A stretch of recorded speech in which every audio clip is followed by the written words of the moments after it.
Alrighty, so week 8, we're going to doing triangles, and this is the first week we're doing triangles. Next week, we also do triangles because they're just so important. So this week, we're doing triangles, next week triangles, and then after that, we're going to do some quadrilaterals, and there's more geometry ahead. So today, we're just going to be talking about the area of a triangle, the triangle inequality, and similar triangles, okay? So first of all, the area. I think y'all should know what the area of a triangle is. The area is going to equal to base times height divided by 2.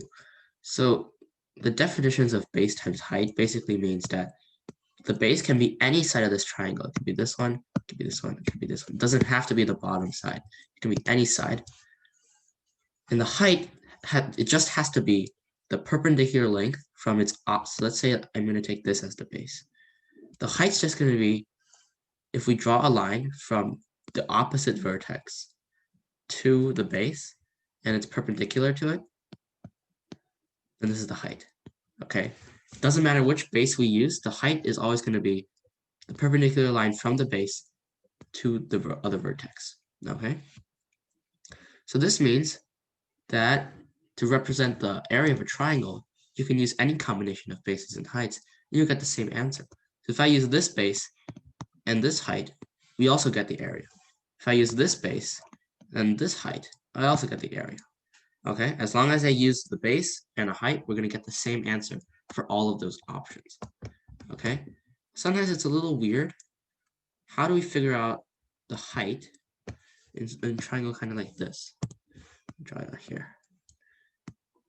How do you figure out the height of this base? This one right here. How do we figure that out? We got to draw a perpendicular line from this vertex to the base, but it doesn't make sense to do that, right? Because we can't really make a perpendicular line that touches the base. So instead, what we do is we can extend this base out so that we can draw a perpendicular line, and this is the height. So basically, the height is right here. Okay, so those are ways you can find the height if the triangle looks a little wonky. Okay, but we don't always have base and height. What if we only had the 3 sides of a triangle? A, B, and C, we don't have anything else. We don't have any heights, we don't have anything else. So how do we find the area here? There's actually a very good formula. And the formula basically says that if S is a semi-perimeter, semi-perimeter basically means half. So half perimeter, so that's just the perimeter divided by 2. It's kind of like A plus B plus C divided by 2. Okay, if we take S as equal to that, then the area is going to equal to the square root S minus A, S minus B, S minus C. And that's actually the area. Okay, this is called Heron's formula. This is a formula you use to find the area when all you have are the 3 sides. And you don't have any heights, you don't have anything else that is given. Okay? But I would not always use Heron's formula because this is kind of a complex thing. You're multiplying 4 numbers together and taking the square root. That's going to take quite a while, I'd say. So most of the time, don't rely on Heron's formula. The first thing you should think about is to try to find bases and heights before you get, if you get stumped after trying that, then you can use Heron's formula. Because Heron's formula is it's like a last resort. It's like the quadratic formula for triangles, For a quadratic, you would factor if you can. You want to try to find ways to factor. You only use the quadratic formula if you really don't have any choice. Okay? Those are the 2 things about area. Any questions?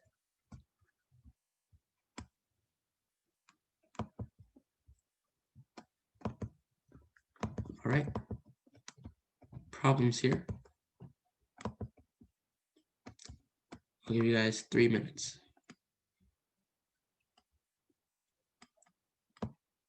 Actually, 5 minutes.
Okay, I'll go over them now. So the first one, we want to find the area of that triangle. Well, all we really need is base and height, right? These angles really don't make any sense. They don't contribute anything to solving the problem, right? As long as you have a height and we have a base, we just multiply them and divide by 2. So 8 times 5 divided by 2. It's just going to be 4 divided by 2, which is just 20. Okay? That's the first one. Second one's a little bit harder. So how do we solve for this? Well, when I see this 12 going there and being perpendicular to this side, let's call this B. All right? Remember how I said that you can multiply any base with its height and you'll get the same area. So this means that if we take the base as B, then 12 is the height. So the area can equal to B times 12 divided by 2. Area can also equal to 20 times X divided by 2. Because that's another combination of base and height. So these two things are going to be equal now. So B times 12 divided by 2 equals 20 times X divided by 2. Cancel the divide by 2's at the bottom because they don't really do anything. X is going to equal to B times 12 divided by 20. So now we got to solve for B. Well, that's not that bad because you can see how we have a right triangle right here, another right triangle right here. We have 12 as a leg, 13 as the hypotenuse, so 5 is the other leg. If we know the 5, 12, 13 right triangles. And then we have this other triangle, 20 and 12. This reminds me of the 12, 16, 20 right triangle. 16 right there. All right. This 12, 16, 20 is just a 3, 4, 5. But all the sides are multiplied by a 4. Okay. So now we know that B is 5 plus 16. So B is just 21. 21 times 12 divided by 20. Simplify a little bit. 3 and 5. It's going to be 63 divided by 5. And that's X. Okay. So you got to use the area. Sometimes you can just use the area as a problem-solving strategy to solve for sides in a triangle. Okay, so now we have these two problems. Give you another 5 minutes for these.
All right, so for these problems, we're given all three sides of the triangle, so we're definitely going to be able to use Huron's formula.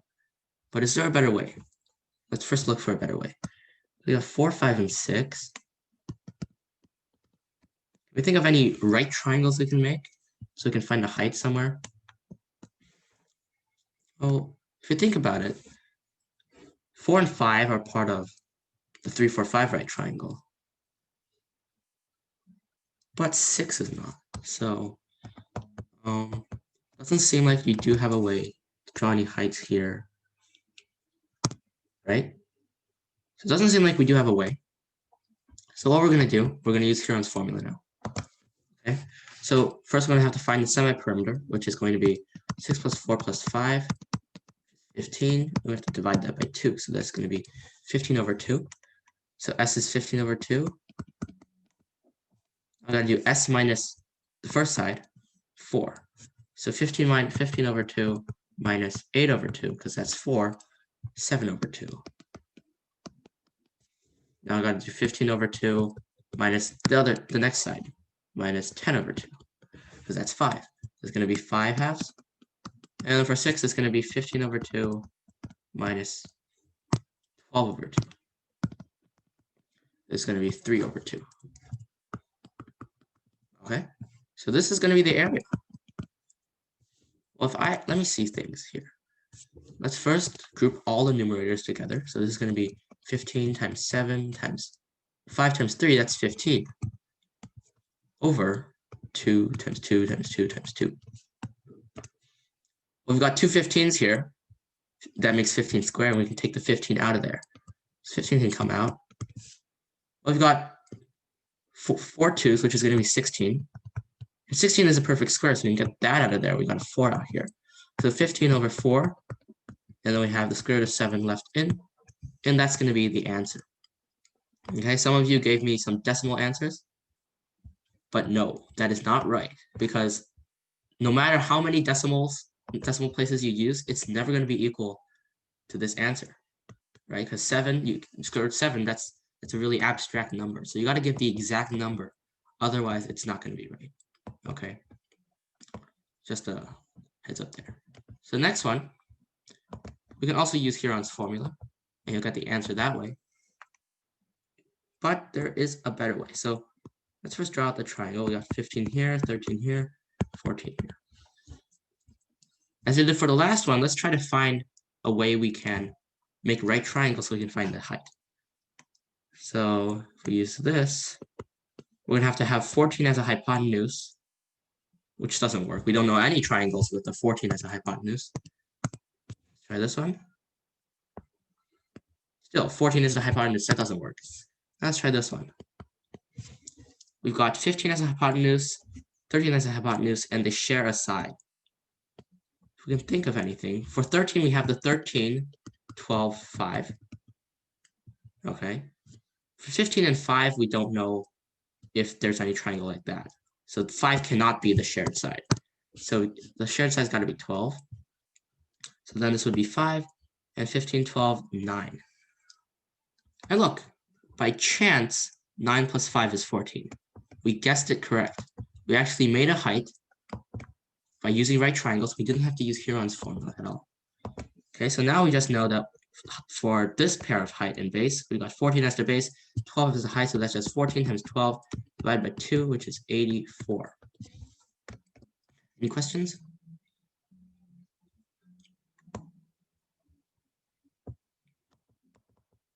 All right, so now we're going to go on to the triangle inequality. So here's a question for you. Can I take any three numbers at random? Let's just say 1, 1, 3. Okay, I took 3 random numbers.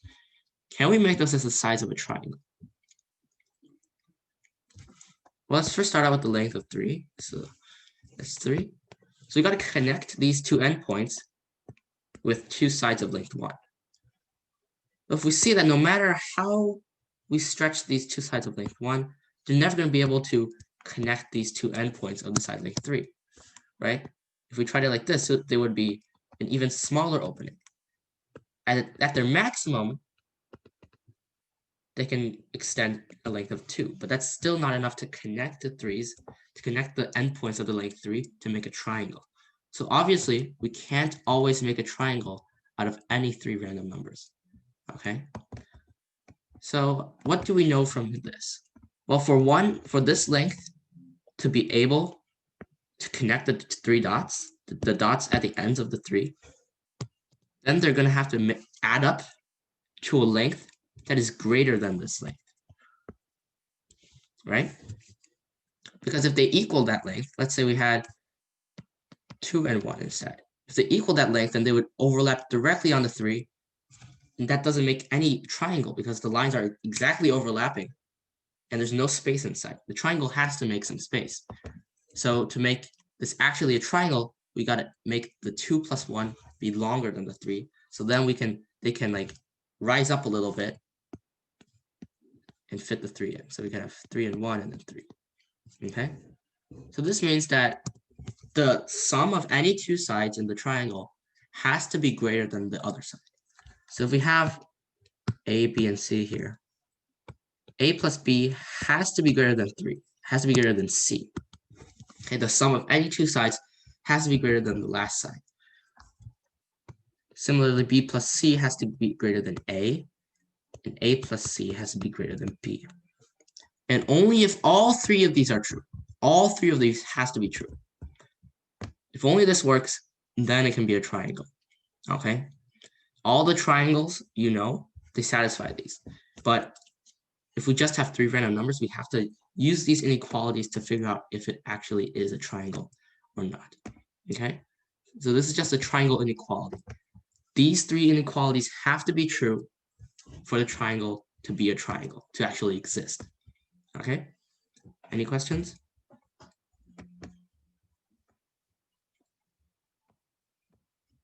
Cool. So for this one, let's just skip the second one because this is just, it's going to take quite a while. Just do the first one. It should take about 1 minute, I'd say.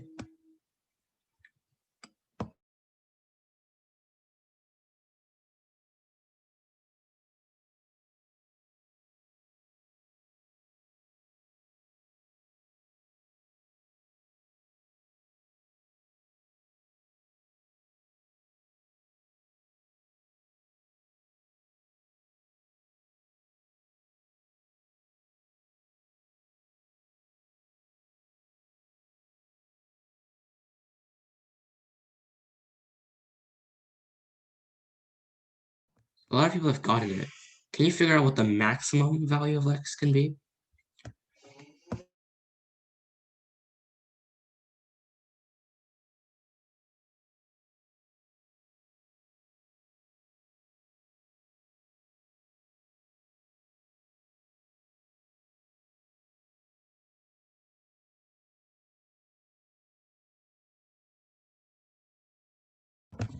All right, so this one should be pretty straightforward. We're gonna have, so how I like to do this is I like to have, well, a length 8. And we're gonna attach the length 3 to this, right? And we can make the angle between these anything we want, right? So it kind of makes a circle. If we were to revolve the 3 around this pivot, it kind of makes a circle, okay? So the rod 3 can be oriented any way you want. And we want to figure out which orientation can give the smallest value of x to connect to the last point. Well, it's got to be right here, right? The 3 would have to go here, and then x would go here. But that's not a triangle yet. If the 3 was here, then minimum would be 5. That's not a triangle. It's got to be greater than 8. It's going to be a little bit like this. We're going to have 6. Okay, so 6 is the minimum. That's more of a visual way to figure it out. If you want the equation way, the triangle inequality, we got to have 3 plus 8 greater than x. We got to have 8 plus x greater than 3. And we got to get 3 plus x greater than 8. This equation just gives x greater than -5. Well, obviously, it's going to be greater than -5. This one doesn't really do anything for us. X is less than 11. That doesn't help to find the minimum. The last one says x has to be greater than 5. So x has to be 6 at a minimum as an integer. I've got one last problem about the triangle inequality here. I'll give you 3 minutes to try to figure it out.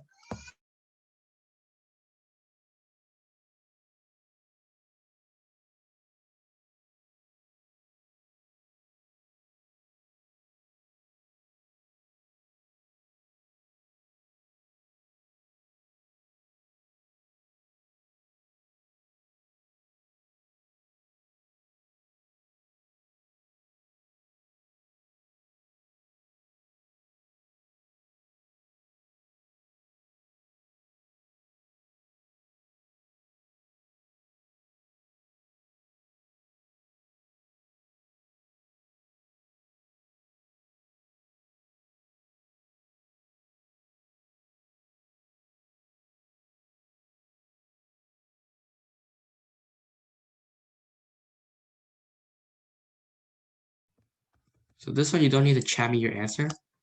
Just keep your answer in your mind because this is like explanation. You don't have to type it to me.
Okay, so for this one, scaling triangle with integer side lengths cannot have a side of length 1. So let's just say the sides have lengths a, b, and then the last side is 1. Okay, we don't know what a and b are, but they're different, right? Because scaling triangle basically says all 3 sides have to have different lengths. So a and b are different integer values. So what's the difference between a and b? Because the difference between a and b should have b here. Actually, let's not go that way.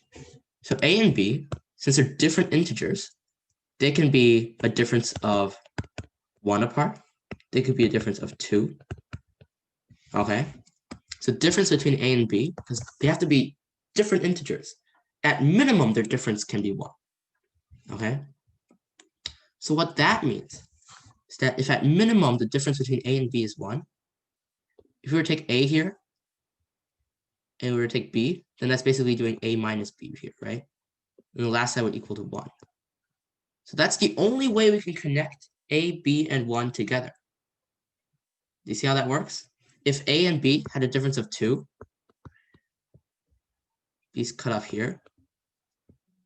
If this is 2, then the length of 1 cannot fill up the space.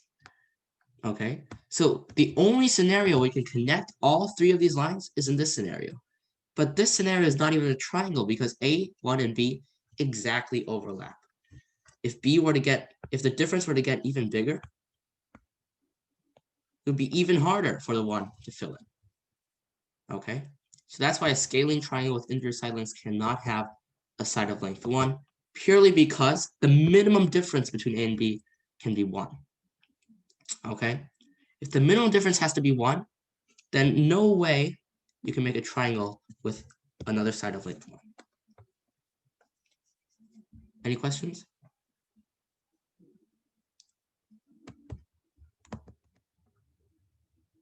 So Catherine's asked, what if they were in decimals? Well, the problem says integer side length, so they gotta be integers. And since they gotta be integers, it's just not possible. Okay? We're gonna go on to similarity. So similarity, what do we mean when two triangles are similar? Similar triangles basically means if we take one triangle, it's like that, we basically expand, we zoom in on it or zoom out on it. And so it gets a little small. It's the exact copy, but zoomed out or zoomed in. Okay, so the exact same triangle, but it's just zoomed out or zoomed in. And we call that dilated. Okay. So those are what similar triangles are. So basically what we're doing is if we take the original triangle, A, B, and C, we're multiplying each side length by the same factor. We're increasing each side length by a factor. We're scaling up or down, and then that will make a similar triangle. So as long as these side lengths are all being multiplied by the same scale, so let's say we've increased all of them by 2. Then we get a triangle that is double the size, okay? If we make them smaller, then we can do divided by 3, for example. Divided by 2. Let's just do divided by 2. We're going to have 1/2 A, 1/2 C, 1/2 B. So basically, in general, if we have two triangles with A, B, and C, another one that's dilated, the side length has to be KA, KB, KC, if K is a constant. So as you can see here, K was 2 for this scenario, K was 1/2 for this scenario. So this means that all the side lengths must be dilated or multiplied by a certain constant K. It has to be the same number between all of them. Okay, so what this means is that between similar triangles, we're going to call these two side lengths corresponding sides because they correspond to each other. This is the side that's been dilated. Okay. We basically say that, oh, all the corresponding sides, the ratio between them is the same because the ratio between Ka and A is K. The ratio between KB and B is just K. And the ratio between KC and C is K. So basically, the ratio of all corresponding sides is equal. So if we take two sides that are corresponding to each other between two similar triangles, then the ratio between those sides, between the length of those sides, is the same if we try to use all the other three sides. Okay? So for example, if we had 3, 2, well, that wouldn't make a triangle, does it? Let's just do 3, 4, 5, not to scale. So if we have 3, 4, 5 here, a similar triangle would be 6, 8, 10. Okay? And you can see here how the ratio between corresponding sides is always the same. So let's say the ratio between 6 and 3 is 2. The ratio between 8 and 4 is 2. The ratio between 10 and 5 is 2. This basically comes from the definition of a similar triangle. So the ratio, right here, ratio, corresponding sides,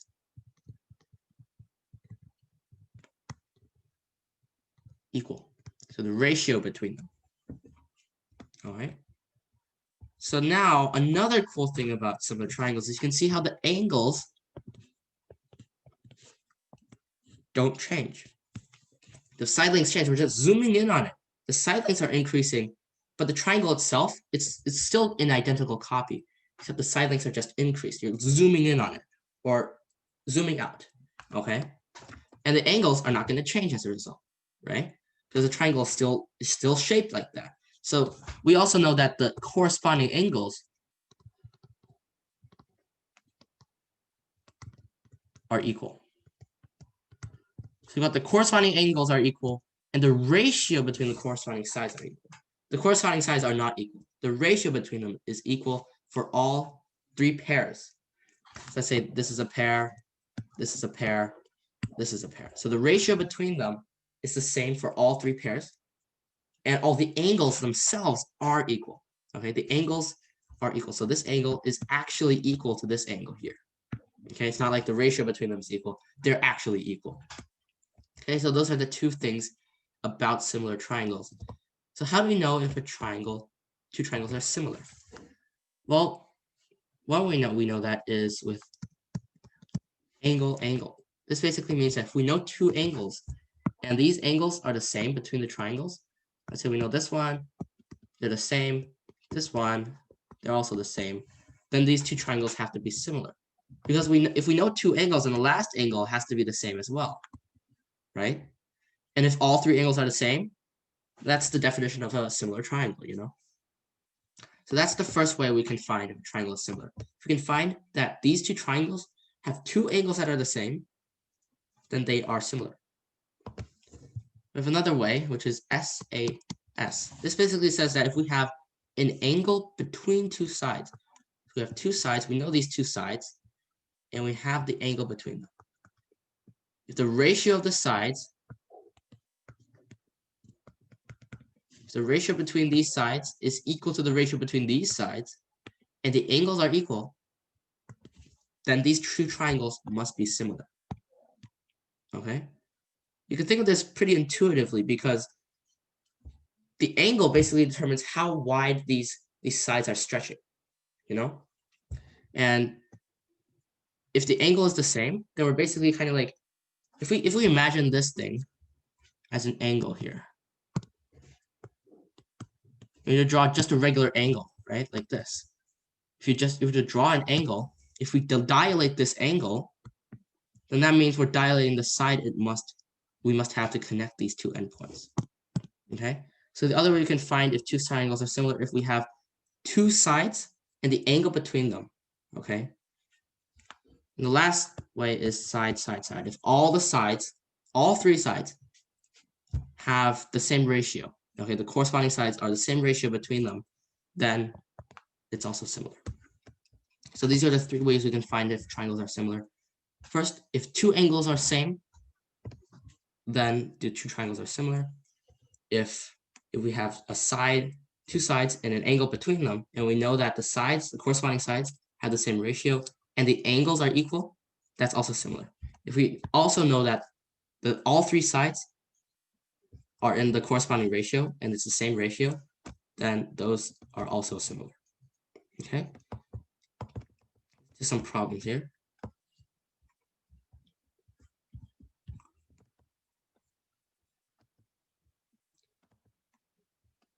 This might not be clear, but this one is a 97.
Okay, so for the first problem, we know that these two angles are the same.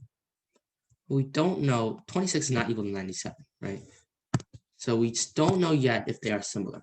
We have to have two angles to be the same before we know that they're similar. We only have one.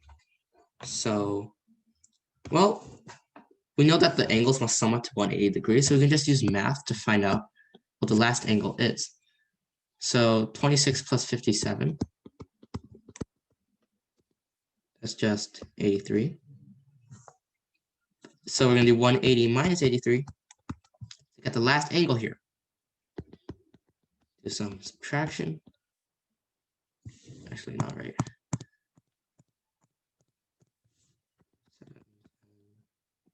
We're going to have 7 here and then 9. So 97. So this angle is 97. So now we know that these match. They are similar because we have a 57 and a 97 in both sides. No, in both triangles. So now we know that the corresponding sides have the same ratio. So 12 and 5, we know that they are corresponding. But how? Right? They're not on the same side as shown. But we know that they're corresponding because they're both opposite of the 57-degree angle. Okay? Because they're both opposite, and the ratio must be the same. So they are corresponding. So the ratio we want to find is 12 over 5. That's the ratio between all the sides of this triangle to their corresponding side on that one. So you can see how y and x, they are also corresponding sides because they're both opposite to the 97-degree angle. So y over x must also equal that angle. So y over x is just 12 to 5. Okay. For the last one, we know that lines A, B, and C, they are parallel. But this diagram, it's not. All right. So we got to make it look like it's actually the real deal. Okay, we got to redraw the diagram. If you give us such a terrible drawing like that, we got to redraw it. X and x plus 2. And these are parallel.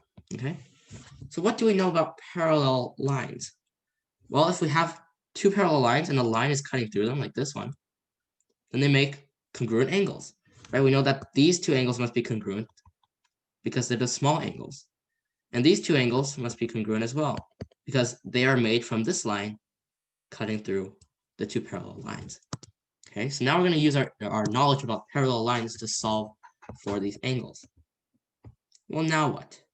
Well, if we look at this triangle here, let me use a highlighter here. This triangle right here, this triangle right here, they both have this angle, and they both have this angle. So they must be similar because they have two angles that are congruent. What this means is that these two triangles, this one right here, the red one and the blue one, are similar. So the ratio of their corresponding sides must be equal. Well, 6 and 6 plus x are corresponding sides because they're both opposite to the angle with two dashes on it. So we know that 6 over 6 plus x must be the corresponding ratio. And this ratio must be equal if we relate all the other pairs of corresponding sides. And 8 plus x plus 2, those are also corresponding sides because they're both opposite to this angle. So this must also be equal to 8 over 8 plus x plus 2. Okay, so we use similar triangles there to find an equation. Now we have an equation, all we need to do is solve for x. So we got, let's simplify this in the bottom. It's just going to be x plus 10. Let's cross multiply here. So we got 6x plus 60 equals 8x plus 48. 2x equals 12. X just equals 6. And that is the answer. All right, any questions?